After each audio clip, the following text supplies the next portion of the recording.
Live from WRAL News Headquarters in Raleigh, your number one source for local news. WRAL News, coverage you can count on. I'm Brett Neese, live in the WRAL Breaking News Tracker in Durham, where firefighters are on scene of a house fire. Coming up, the video of the flames that the firefighters just put out moments ago. And watching two things for weather. One, today we have a level 1 severe threat. And of course, we'll have the very latest on Hurricane Lee and its potential to affect the United States. And with hot temperatures sticking around, air conditioning is an essential, but that's an issue for some schools in Wake County.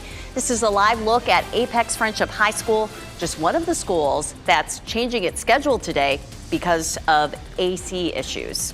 Trash is piling up in Durham this morning as solid waste workers protest current wages. Straight ahead, we'll tell you exactly what they're asking from city council members. And a Salisbury police officer saves the life of a truck driver who was knocked unconscious after a wreck on I-85. I said you need to get out of the truck! Sir! We'll show you the moments the officer and another driver on the road pulled that man to safety right before the truck exploded. Just an amazing story that we know you'll want to stay tuned for. Good morning, everyone. Lots to tell you about on this Thursday morning. I'm Renee Chu. And I'm Jeff Hogan. As we get rolling here, not just the heat today, when we might catch a break from that, but also a change here with the severe weather risk that we have. Elizabeth Gardner in the WRAL Severe Weather Center.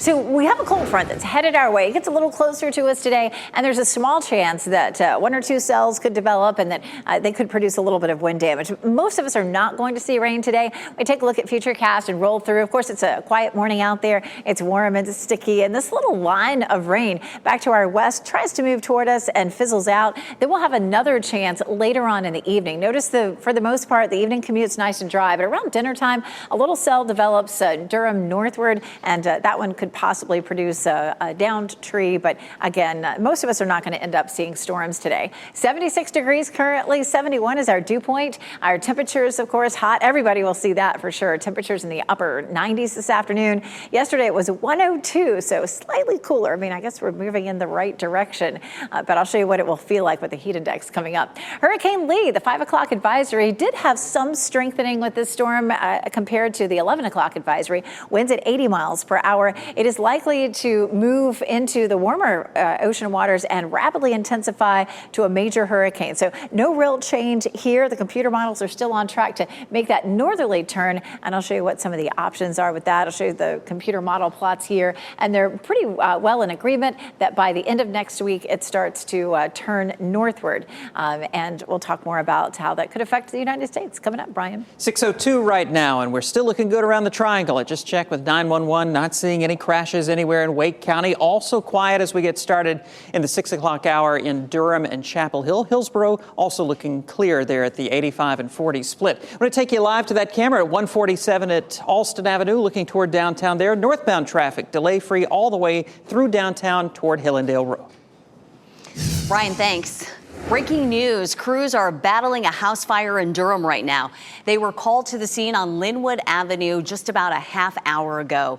Brett Neese also got to the scene in the WRAL Breaking News Tracker. Brett, what's happening there? Yeah, Renee, this is the house here behind me. You can see all the crews that are behind me here at this home that is right near Alston Avenue. I want to get you right to this brand new video from the WRAL Breaking News Tracker to show you the flames that were shooting through the roof of this home just moments ago. Right as we arrived here on the scene, we saw those flames shooting through that roof, and we watched as crews poured as much water as possible on this house to put them out quickly. We're working to learn if anybody was even home at the time or if anyone even lives at this home. That's what we're asking fire crews right now. Back out here live, you can actually see all of the crew members that are out here that are a part of this team of several dozens of firefighters that are out here trying to put out this house fire. At this point, it looks like the flames are extinguished.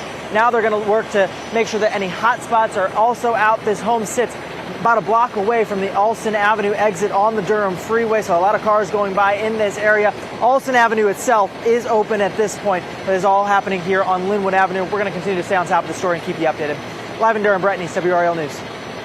Dangerously hot temperatures are affecting schools in our area, and today some Wake County schools will either be closed or they'll let students out early. WRAL's Kelsey Coffey joins us now from Apex Friendship High School. That's one of those buildings, the AC units, where they are struggling to keep up with this heat. Kelsey, good morning. Jeff, good morning. That's right. Students here at Apex Friendship High School will have an early release today at 11:15 this morning. Today marks the second early release day in a row as the building's AC unit is struggling, and that's leaving students and teachers in sweltering heat. Now, Wake County Schools released a statement saying that the school's air conditioning system is running at a limited capacity and can't cool the whole building. Several other schools across the Triangle are having HVAC problems. Knightdale High School released early yesterday. We caught up with one Knightdale High student who says she thought ending the school day early was the right call. It was very hard to focus, and it was like, and I have this on, so like I couldn't really, I was just ready to go. It was too hot to be in the classrooms, and then we couldn't even go outside because it's hot out here as well.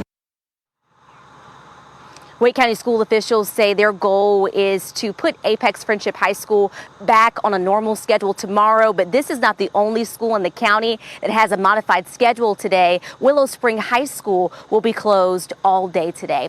Kelsey Coffey, WRAL News, live in Apex. And a reminder, cooling stations will be open for a third straight day today in Wake County. If you need a place to beat the heat, you can stop by Health and Human Services buildings, social services buildings, and county libraries will be available as well. Open between 8:30 this morning and 5:15 this evening. Coming up in 10 minutes, we'll show you how student athletes and band members are staying safe in the heat during outdoor practices. Hundreds of solid waste workers in Durham are protesting for better pay. That means for now, people will not have their trash picked up. Dozens of workers were at the city council meeting Tuesday night to voice their concerns. In a tweet from city councilman Leonardo Williams, he says this is a reminder of the work the city still needs to do. Back in June, council approved a 6 to 8% pay increase, but workers say that's not enough to keep up with inflation. City workers have now launched a petition asking for an immediate $5,000 bonus. They want workers to be paid for the work they do outside of their job title and for the city to hire all temporary workers as permanent employees. Happening today, Governor Roy Cooper continues to push one of his top priorities, education in North Carolina. He's expected to meet with education leaders and discuss some key topics affecting students. Cooper's also planning to focus on the dangers he says the General Assembly legislation is posing. It's a roundtable happening in Greenville. We will learn an important projection of the state's economic future today. Economist John Connaughton of UNC Charlotte's Bell College of Business will release his North Carolina economic forecast today. That forecast has been used to gauge the state's economic climate for more than 40 years. The report will break down the current state of North Carolina's economy and outlook for the state's employment and output for the remainder of this year. The FDA plans to greenlight updated versions of the COVID booster as early as tomorrow. That's according to NBC News. For the first time since COVID vaccines have been available, though, the cost of the shots will not be covered by the federal government. Statewide, over the last week, almost 500 hospital admissions were for COVID-19, an increase from the week before. Wastewater data shows a significant uptick in COVID-containing particles, up 26% from last week. Duke infectious disease specialist Dr. Cameron Wolfe says all evidence so far indicates the upcoming booster will be effective, and he thinks the timing of the vaccine rollout is helpful as well. But with the federal government no longer paying for the shot, he says the government has to carefully think through this rollout so no one gets left behind. That remains to be seen, I think, how that actually plays out. And I think that does bother me that there's a risk here that neither the message of vaccination will get to people who maybe don't have the same health connections that some of us on this call would have, but also then the access becomes restricted. Then there's the timing of the vaccine rollout. Dr. Wolfe says there is enough data to show that it is safe and effective to get the COVID booster the same time you get your flu shot. Incredible video out of Salisbury, North Carolina, showing the moments a police officer and another Good Samaritan helping save the life of a truck driver who was knocked unconscious during a wreck. I need help. Come on.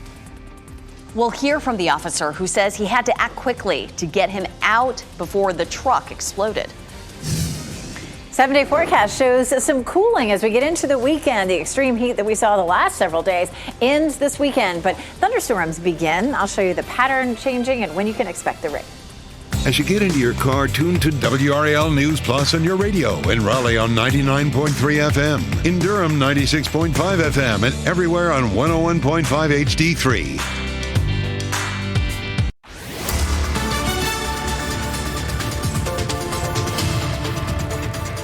It is 6:11 and we take a live look at Sanford. Look at this pretty view here. A little bit of cloud cover out there, kind of like we saw yesterday. It's going to make for a really pretty sunrise here in the next hour or so.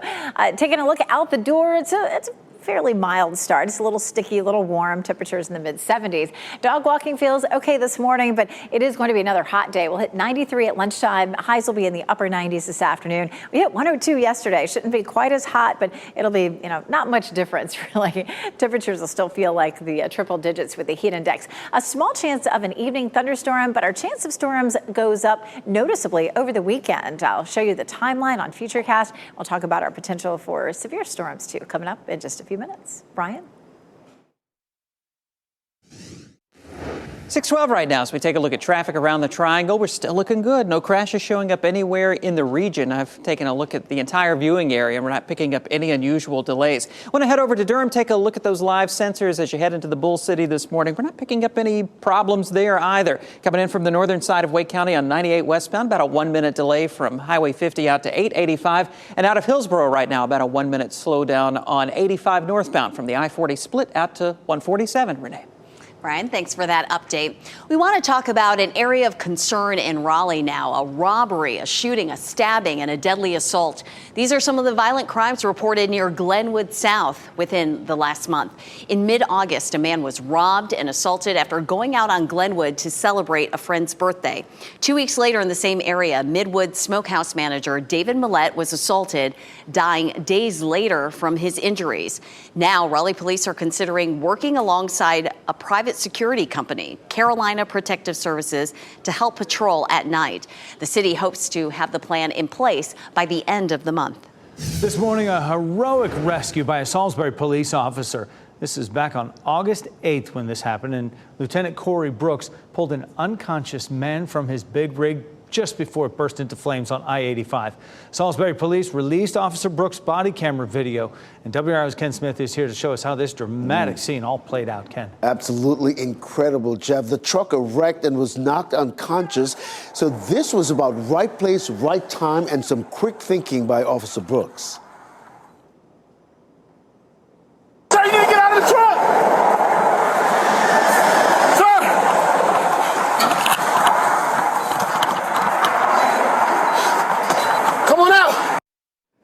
Lieutenant Brooks summoned all of his strength to pull that trucker out as quickly as possible. It wasn't easy, but once he got him out of the truck, another trucker showed up and helped Brooks drag the truck driver across 2 lanes of a busy I-85. The two had very little time to spare. Oh my God. I don't see myself as a hero. I see myself just trying to do the godly thing to make sure that that driver saw his family or whoever again. Officer Brooks says fuel was leaking on the road and the fire from under the truck was following that fuel. He says this is something he's never witnessed in his 25-year career. Well, a couple of weeks ago, Lieutenant Brooks reunited with that truck driver at his home where he's still recovering. Officer Brooks says, Jeff, they are connected forever.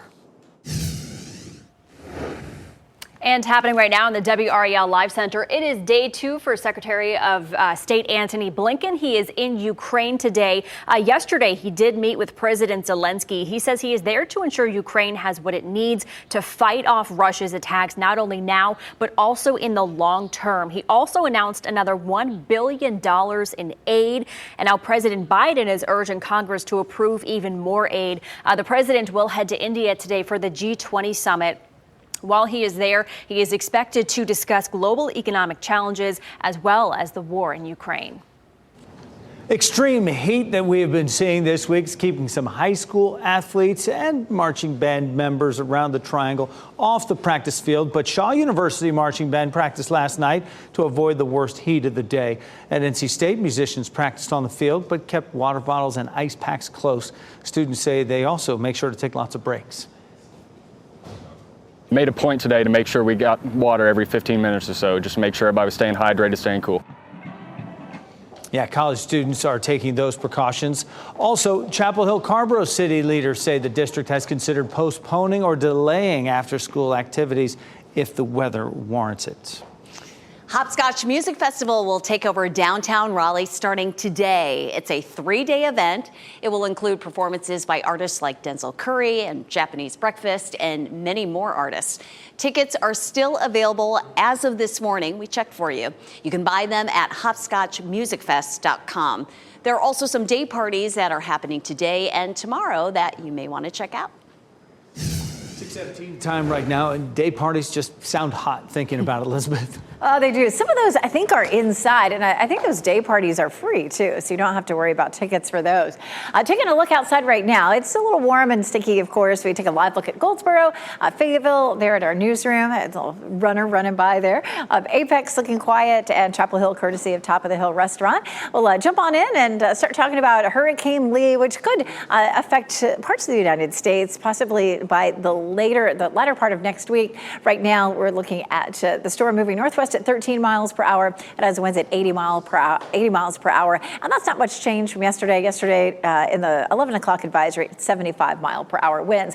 But that is all about to change. It's likely to become a major hurricane by potentially later on this afternoon into the day tomorrow, and then Category 4, and then potentially make a swing to the north. We're not really seeing that change just yet. The latest model runs start to swing it northward, but not until sometime later next week. You can see that starting to shift northward. So not a lot of change in the forecast track or in our model runs. But take a look at this. I'm just taking a look at the sea surface temperatures.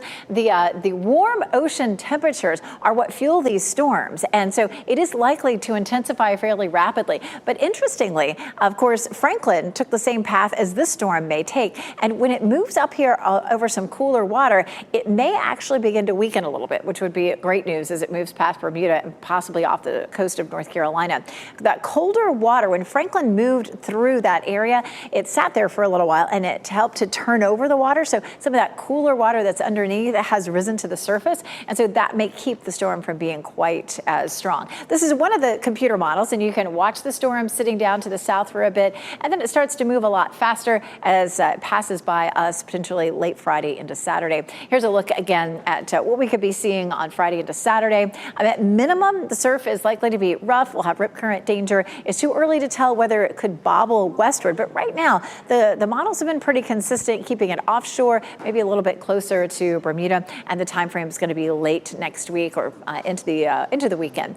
This system, an 80% chance that it develops in the next 7 days, but it looks like it stays out to sea. We have our cold front that will move in and bring us a chance of some scattered thunderstorms. We have a very slim chance of any showers and storms for today, maybe an isolated storm this evening up near the Virginia line. And there's a level 1 risk for severe storms for that. Our chance of rain goes up 30 Friday, 40% Saturday, and a 50% chance on Sunday. For football Friday, a chance of some isolated thunderstorms in the evening, of course. And then Notre Dame plays at NC State, an increasing chance for showers and thunderstorms as we get through the afternoon Saturday. But it doesn't look like a washout. We'll see highs in the 80s over the weekend and into next week. So the intense heat from yesterday looks like it will be moving out soon. Brian? 6:20 as we check traffic. Getting reports of something going on at the intersection of Rock Quarry Road and Martin Luther King Jr. Boulevard. Raleigh 911 has it dispatched as a road hazard. Not sure exactly what that is, but we are seeing some delays building through that intersection. So keep that in mind there on the southeastern side of central Raleigh. Elsewhere around the Triangle, we're looking just fine on our major routes. Looking good out of Johnston County on 40 westbound heading into Garner. No delays this morning around the Clayton bypass. And in Durham, we're looking good on 40 eastbound between 15501 and 885. No delays. Brian, thanks. Lifetime has released its fall lineup, and one of the movies ripped straight from the headlines. Coming up in What's Trending, which famous actor is slated to play Alec Murdaugh in the upcoming film Murdaugh Murders, the movie? And it is finally here. It was college this past weekend. Now it's NFL regular season kicking off tonight in Kansas City. On the right side of your screen, a live look at Arrowhead Stadium. And we will tell you where you can catch all the games this week. Coming up this morning on Today, gymnastics legend Simone Biles is sitting down for her first one-on-one exclusive interview with Hoda Kotb on her historic return to competition. After taking home 2 titles this summer, all eyes are now on whether the greatest of all time will return to Paris to compete for another Olympic gold. And here's a look at winning lottery numbers from the NC Education Lottery on your screen right now.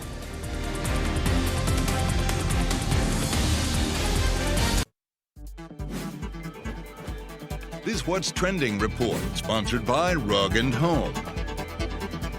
Fans of The Boss, listen up. Bruce Springsteen is postponing the rest of his concerts in September. And Brian Schrader is here now with what's trending and that news, Brian. Indeed, the 73-year-old says that he's dealing with a gastrointestinal condition. Springsteen and the E Street Band had 8 concerts scheduled through the end of this month, including one scheduled tonight in Syracuse, New York. The rocker also canceled 2 shows last month because he was sick. Springsteen says that ticket holders are going to get notifications soon about the rescheduled dates.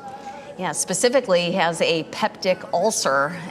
Not fun at all. One of the symptoms, severe abdominal pain. So pretty hard to be doing any kinds of concerts for that. But the tour will resume in Canada in November. And then, of course, they're going to see how they're going to reschedule those dates. Hope he feels better soon. Yeah. No kidding. Oatmeal for that. Yeah. The Murdaugh trial is finally getting the lifetime treatment. Murdaugh Murders, the movie, is scheduled to come out this fall. Actor Bill Pullman, who is known for his roles in movies like Independence Day and Casper, will play Alec Murdaugh. The 2-part movie premieres October 14th and 15th. Look at that. I'm telling you. And it's their 500th go-around, right, with that lifetime treatment. 2 parts. What happens if the retrial goes through that they're asking for? That have to be another part, the sequel. It will keep going. Looks gripping. I don't know. I'm watching. I'm locked in. Brian, thanks. The NFL season officially kicks off tonight right here on WRAL. The reigning Super Bowl champions, the Kansas City Chiefs, are hosting the Detroit Lions. And there's some question if Chiefs star tight end Travis Kelce will play because of a knee injury. The game kicks off at 8:15. Coverage begins at 7 o'clock. Then on Sunday, the Carolina Panthers will take on their division rivals, the Atlanta Falcons. It will be the first regular season game for #1 overall pick Bryce Young. The team gets a fresh start this Sunday. You can catch the action on WRAL Fox 50. Kickoff is at 1 p.m. I'm Brad Neese, live in the WRAL Breaking News Tracker in Durham, where crews are battling a house fire here near Olson Avenue. Coming up, the new information we just learned. And we have the potential for some thunderstorms starting today. It will be the beginning of a new pattern that will last through the weekend. I'll show you how to plan around the thunderstorms headed our way. 2 schools in Wake County are changing their class schedule today as buildings are having AC issues in this sweltering heat. Coming up, how school officials are working to put students back in the classroom.